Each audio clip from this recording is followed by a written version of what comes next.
सरकारखौ जोङो खावलायहरो नोंथांमोना बर' भासारमारि गामिनिफ्रायनो भट लानानै देरहालांबाय लरेन्स मोना दा जोंखौ जुदि नायफिनाबा नोंथांमोना आरो भबिष्यताव नोंथांमोना सिन्था खालामनांगौ लगिया जानानै थागोन। आङो खावलायो नोंथांमोना जोंनि बे बर' भासारमारिनि रायजो राजानि दुर्दशाखौ नायनानै माबा मोनसे बेबस्था खालामो बिनि थाखाय आङो अनुरद खालामनो थाबाय गामिनिफ्राय आरो बेनिफ्राय दा सार्केल अफिसाव थांबावनाय जागोन। खसाखौसो बे नोंसोर लागोनि बे हाया जों लागोन खाजोनाफोर होआखैमोन नामा? खाजोना होयो जों फौजि खाजोना होनानै दंगासिनो जागासिनो दं। खिन्थु नाम जारि जाया नाम जारि जायाखै फात्ताखौनो होआ जोंनो। खिन्थु साखाथियाव थानाय मानसिफोरनो होदों। साखाथियाव गुबुन हारिफोरनो होबाय जोंनो होआ आरो गुबुन हारिफ्रा ओरैबायदि खालामदों जोंनि बायदि हा दङ बिसोरनावबो बिथांमोनाव बिसोर मा खालामबाय जों देनां गभर्नमेन्टआ लायोब्ला जों थाखाखौ थाखा मोनखानाय नङा हाखौबो मोनखानाय नङा गतिके हाखौ जावनानै फुख्रि बानायनांगौ ओरै होननानै हाखौ ट्रेक्टरजों हरनानै फुख्रि बानायजोब्बाय दा बेखौबो जोंनि मानसिफ्रानो जावनानै माने गावसिनि हा गाहायाव खोयै खोयै लाजोबबाय। नाम बुङोब्ला गाज्रि मोनगोन दा आं बुंबाय थाला एक्स गावब्रा दा बर्थमान गावब्रा नङा दा जाय हक मथा मथि जोङो माने दाबसिनिफ्राय खारबोनाय बर' नङा जोङो अरिजिनेल एकदम बे बर' भासारमारि गामियावनो जोनोम मोननाय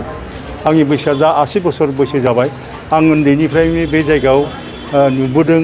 आरो बे हाया गासिबो जोंनि भासारमारिनि जोबमोन 800 बिगा हा जोङो बर' भासारमारि गामियाव गमाद दंमोन 800 बिगा हा बे गमादखौ जोङो 26 बिगा भेटनारियाव हगारदोंमोन दाबो भेटनारिया खावसे दं खावसे गौराङाव लांजोब्बाय बे रनेन बसुमतारिया माबा होननानै मा होनो प्रटेकसन खालामनानै दा खावसे दङ आरोखि थाबथानानै दङ दा बेवहायनो जों लागा माखासे बल गेलेयो माखासे भेटनारिया अफिस खालामगासिनो दं आरोखि दा बेबायदिनो बे गौरां बारनायनि हायाबो बै बिनेस्वर ब्रह्मखौ फबनाय जायगा खाथिसिम माने जों लागोनजों दा बे बिनेस्वर ब्रह्ममोनहा बारनानै बे बांगालफोरनि हायाव एसे थाहैनायाव दा बे बिनेस्वर ब्रह्मखौ फबनाय जाहैदों आरोखि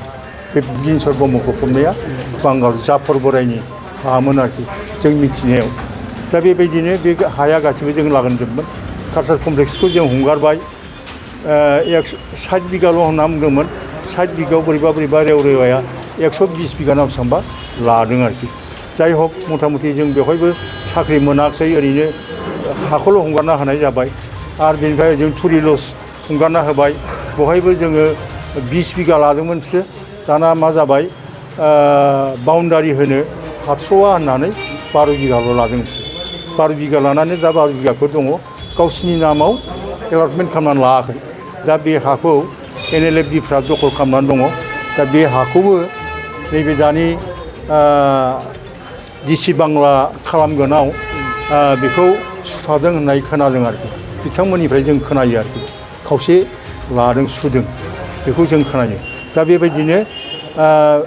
बे हाया गासिबो जों लागो बर' भासारमारिनि आरो बर' भासानि मानसिफ्रानो लादों गोदान मानसि गैया गासिबो जों बे फुराना मानसियानो जोब दा बिनिखायनो जों बे हाखौ हंगारनो हाया बे हाखौ जोङो जिखुनु प्रकारै प्राणपणे सेस्था खालामनानैबाबो जों हमथागोन आरो बिटिसि सरकारखौ जोङो खावलायहरो नोंथांमोना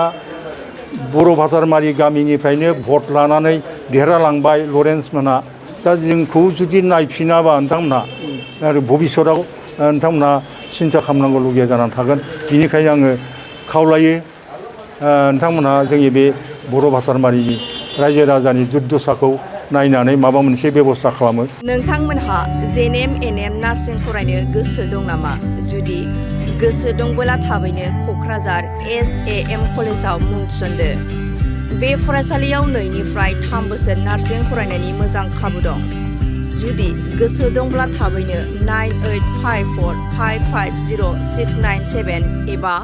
9854300175 नाम्बाराव फोनांजाब खालामदो।